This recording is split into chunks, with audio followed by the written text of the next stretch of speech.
ये हमने आधी पतीली कढ़ाई पानी ले लिया है और पानी उबलने लगेगा। जैसे ही हम ये हमने सिरिपाए धो के रखेगा, हम इसमें ये डाल देंगे।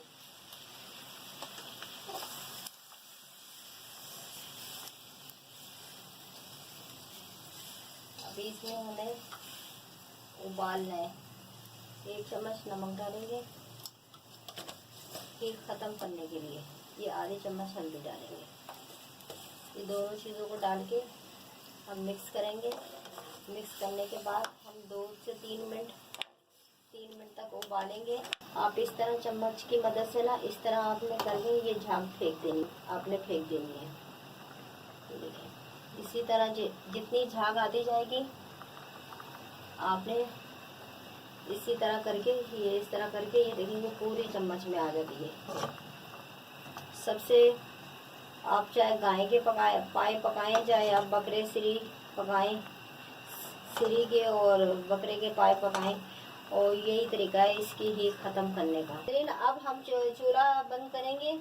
इसको हम जो ना छन्ने में छान लेंगे। छान के फिर अच्छी तरीके से धो के, पतीली को धो के फिर हम मसाला तैयार करेंगे। तो जब आप भी पकाएं अपने पाए के लिए हीट ख़त्म करें। हीट ख़त्म करने के बाद आप जो बर्तन इस्तेमाल करेंगे उस बर्तन को धो के दोबारा इस्तेमाल करेंगे। सबसे पहले हम ये डालेंगे 1 चम्मच तेल। 1 चम्मच तेल, थोड़ा सा और डाल लेते हैं हम। 1.5 चम्मच मैंने तेल में, हमारा तेल गर्म हो चुका है। हमने इसलिए तेल कम डाला है, पाए में भी चिकनाई होती है। ये हम प्याज, सबसे पहले हम प्याज फ्राई करेंगे। और गाय के पाए अलग तरीके से बनते हैं, ये वाले अलग तरीके से बनते हैं, बहुत सारे तरीके से पाए बनते हैं। हल्के गोल्डन हो चुके हैं, ये देखें आप। और अब हम ये हमने पाए धो के रखे हैं, ये हम डाल देंगे इसमें। ये बिल्कुल साफ सुथरा है। ये 1 चम्मच अदरक लहसुन डालेंगे। 1 चम्मच नमक डालें। एक और डालेंगे, फिर 2 चम्मच मैंने नमक डाला है। हम थोड़ा सा भूनेंगे, अदरक लहसुन की पीस कम हो जाए। इसके हम अंदर डाल देंगे ताकि हमारे मसाले भी इसके साथ अच्छे तरीके से फ्राई हो जाए।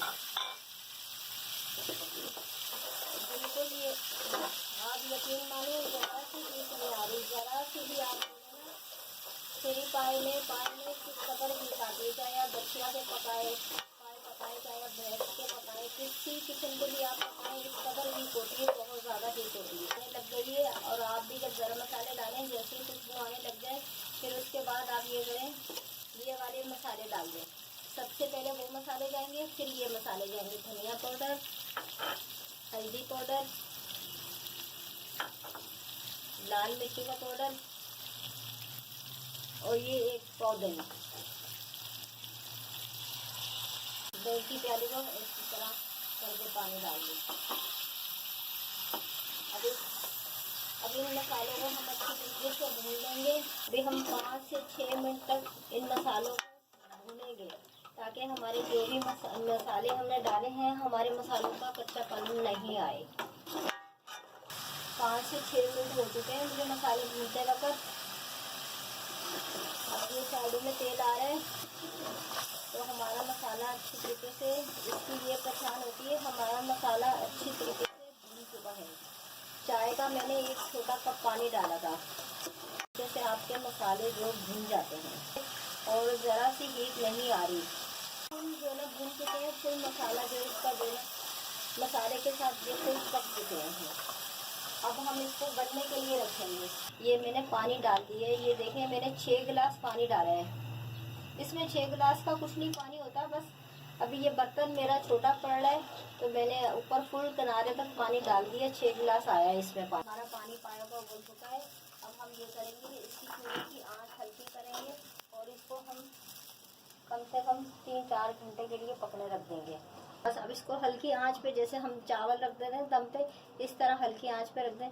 3 से 4-5 घंटे में ये पकेंगे। बस ये पाए मेरे जो ना बिल्कुल तैयार हो चुके हैं माशाल्लाह से। 5-6 घंटे में ये तैयार हुए हैं। ये इतना इतना रखना है शोरबा। मैंने तो बिल्कुल सही रखा है, ना गाढ़ा रखा है ना पतला रखा है। ये देखिए आपने चम्मच अपने जब घर में पकाए ना, इस तरह चम्मच में लेके ना थोड़ा सा शोरबा यूं कर इस तरह करके देख लिया करें। ये बिल्कुल ग्रेवी सही आ रही है, ना ये पतली है ना ये गाढ़ी है। और आप अपने हिसाब से रख लिएगा, लेकिन मैं तो वैसे यही कहती हूँ, ना ज्यादा पतला हो ना ज्यादा गाढ़ा हो। अभी चूल्हा बंद करूंगी, थोड़ी देर बाद इसमें रोगन आ जाएगा। तो तेल कम नहीं था, अभी थोड़ी देर बाद तेल आ जाएगा।